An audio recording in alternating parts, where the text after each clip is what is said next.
மாண்புமிகு உறுப்பினர்களுக்கு நான் வருத்தத்துடன் ஒரு கருத்தை வெளியிட விரும்புகிறேன். மிகுந்த ஜனநாயக உணர்வோடும் அன்போடும் சபை கண்ணியத்தை மீறாமல் அனைவருக்கும் வாய்ப்பளித்து இந்த சபையை இப்படித்தான் நடத்த வேண்டும் என்று மக்கள் விரும்புகின்றால் இந்த அளவுக்கு நடத்த வேண்டும் என்று விரும்பிதான் இறைவன் அருளால் நம்முடைய முதலமைச்சர் அளித்த இந்த வாய்ப்பை சரியாக பயன்படுத்தி கொள்ள வேண்டும் என்று நான் விரும்பினேன். அப்படித்தான் இதுகாரம் நடந்தது.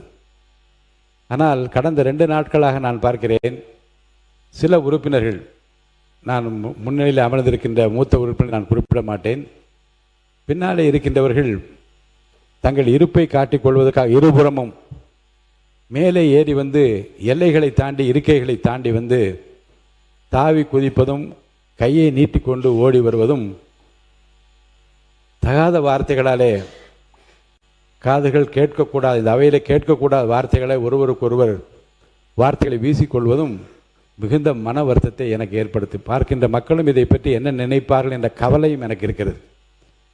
என்ற நேரடி ஒளிபரப்பு போய்கொண்டே இருக்கிறது. இதில் சாதாரணமாக மிக அமைதியாக இருந்த, நான் பெயர் சொல்ல விரும்பாத ஒரு உறுப்பினர் கூட இன்றைக்கு பேரறிஞர் அண்ணாவின் பெயரை தாங்கி இருக்கிற அந்த உறுப்பினர் கூட இன்றைக்கு முதல் வார்த்தை அவர் வாயிலிருந்து வந்தது. நான் நினைத்தேன் இவர் கூட இப்படி பேசுவாரா நினைத்தேன். அப்புறம் இந்த பக்கம் பார்த்தால் அதே வார்த்தையில் திருப்பி வார்த்தை வருகிறது. முன்னாலே வராதீர்கள் என்று சொன்ன பிறகு நம்முடைய உறுப்பினர் ஆசி, அப்புறம் இந்த பக்கம் பார்த்தால் அதே வார்த்தையில் திருப்பி வார்த்தை வருகிறது. முன்னாலே வராதீர்கள் என்று சொன்ன பிறகு நம்முடைய உறுப்பினர் ஆசிரியர் அவர்கள் இருக்கை விட்டு எழுந்து வந்து இன்னும் அந்த எல்லையை தாண்டுவாரோ என்ற கவலையில் நான் ஆழ்ந்து கொண்டிருக்கிற அளவுக்கு வருகிறார். நான் எதை சாதிக்கப் போகிறேன், இது எதை நோக்கி இது போய்கொண்டிருக்கிறது, எண்ணத்தையும் உங்களுக்குள்ளே நீங்கள் வைத்துக் கொள்ள வேண்டும் என்று நான் கேட்டுக்கொள்கிறேன். இது முறை அல்ல. என்னை பொறுத்த வரைக்கும் யாரையும் இந்த அவையை விட்டு இந்த பேரவைத் தலைவர் அனுப்பினார் என்கின்ற அந்த வருத்தத்திற்குரிய செய்கைக்கு நான் ஆட்பட்டு விடக்கூடாதே என்று கவலையில் சொல்கிறேன். யாரையும் வெளியேற்றுவது என்னுடைய நோக்கம் அல்ல. அப்படி வெளியேற்றப்படுவதை நியாயப்படுத்தி பேச வேண்டிய நிலைமை எனக்கு உருவாக்கக்கூடாது என்று தான் நினைக்கிறேன். ஆனால் இந்த சபையினுடைய மாண்பும் பார்த்து கொண்டிருக்கிற மக்களும் மற்ற சக உறுப்பினரும் நம்மை பற்றி என்ன நினைப்பார்கள், இதையும் கட்டுப்பாடு இல்லாமல் போக அனுமதித்தால் அப்புறம் இந்த அவையை யார் தான் கட்டுப்படுத்துவது என்ற கவலை எனக்கு வந்திருக்கிறது. நான் மீண்டும் சொல்கிறேன், இந்த அவை மரபையும் கண்ணியத்தையும் கௌரவத்தையும் காப்பாற்ற வேண்டிய பொறுப்பு ஆளுங்கட்சிக்கு இருக்கிறது, எதிர்கட்சிக்கு இருக்கிறது. உங்களை பொறுத்த வரைக்கும் தண்டவாளத்திலே ஒரு தண்டவாளம் தேவை, ரெண்டு தண்டவாளம் இருந்தால்தான் ரயில் வண்டி வேகமாக ஓட முடியும் என்ற அந்த முதுமொழிக்கு ஏற்பத்தான் இந்த அவையை நடத்த 2 பேரும் ஒத்துழைப்பு வேண்டும். ஆளுங்கட்சியினுடைய ஒத்துழைப்பு வேண்டும், எதிர்கட்சி ஒத்துழைப்பு வேண்டும். ஆனால் நீங்கள் ஒரு விஷயத்தில் ஒரு முடிவை நாம் எடுக்க வேண்டும். என்ன என்றால், குறிப்பாக பொதுவாக சில விஷயங்களை சொல்லிக்கொண்டே போகிறார்கள். இங்கேயும் அங்கேயும் சொல்லுகின்றார்கள். அதில் காலையில் கூட ஒரு சம்பவம் நடந்து உங்களுக்கு தெரியும். மாண்பு உறுப்பினர், மதுரை உறுப்பினர் பேசினார். ஆதாரம் இருக்கிறதா என்று நான் பார்த்தேன். ஆதாரம் இருந்தது. ஆதாரம் இருந்தால் கூட நான் என்ன சொன்னேன் என்றால், இதை வெளியிட்டு அதை நான் வளர்க்க விரும்பவில்லை, மக்கள் நலனுக்காகவும் அவை கண்ணியத்திற்காகவும் அதை நான் வெளியிட விரும்பவில்லை என்று நான் சொன்னேன். இது எதை காட்டுகிறது என்று சொன்னால், இங்கிருந்து வெளியே போகிற செய்திகள் இந்த நாட்டுக்கு நாம் என்ன நன்முறைகளை தருகிறோம், என்ன ஆலோசனைகளை தருகிறோம், என்ன திட்டங்களை தருகிறோம், எதிர்காலம் எப்படி இருக்க போகிறது என்கின்ற அந்த எதிர்பார்ப்போடு இருக்கிற மக்களுக்கு என்ன பயனை இந்த அவை தரப்போகிறது என்பதை தவிர என் சிந்தனை வேறு எதிலும் ஓடவில்லை. இப்போது அமர்ந்த உடனே நான் சொன்னேன், நீர்வளத்துறை அமைச்சரை நான் பாராட்டினேன்.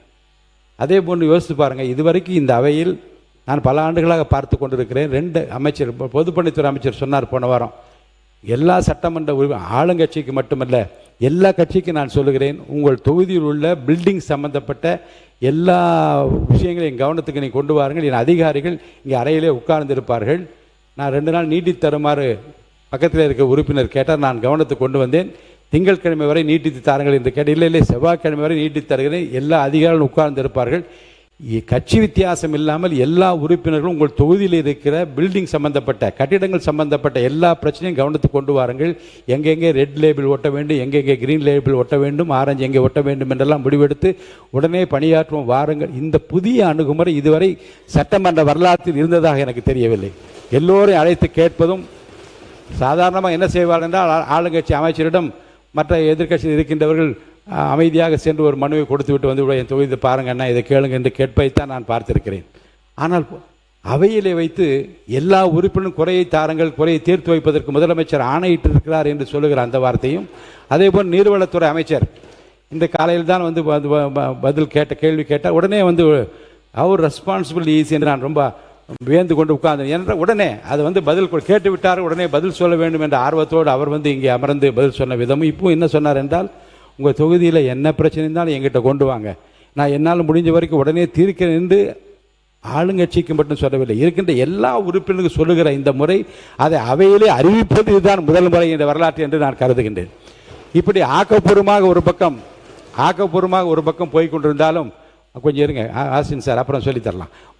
இப்படி ஆக்கப்பூர்வமாக போய்கொண்டிருந்தாலும் நம்மை பொறுத்த வரைக்கும் நான் அன்போடு ஆளும் பொறுப்பில் இருக்கின்றவர்களுக்கு அன்போடு சொல்லுகிறேன், அவையில் ஆக்கப்பூர்வமான செய்திகளை முதல்ல நீங்கள் பரிமாறிக்கொள்ளுகிற போது ஆதாரமில்லாத குற்றச்சாட்டுகளை எல்லாம் தவிர்த்துவிட்டு அதற்கு பதிலளிக்கக்கூடிய சங்கடமான ஒரு சூழ்நிலை அவர்களுக்கு ஏற்படுத்தாமல் இனி வருங்காலத்திலாவது அமைதி காக்க வேண்டும் என்று கேட்டுக்கொள். இனிமேல் நான் சொல்கிறேன், இருப்பிடத்தை தாண்டி வெளியே வருகின்ற எந்த உறுப்பினராக இருந்தாலும் நடவடிக்கை எடுப்பேன்.